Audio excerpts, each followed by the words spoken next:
how to draw. Today we're going to be learning how to draw.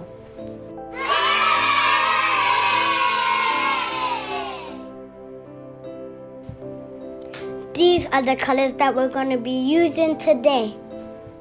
Don't worry if you don't have any of these colors. You can use any colors that you want. Now let's get drawing.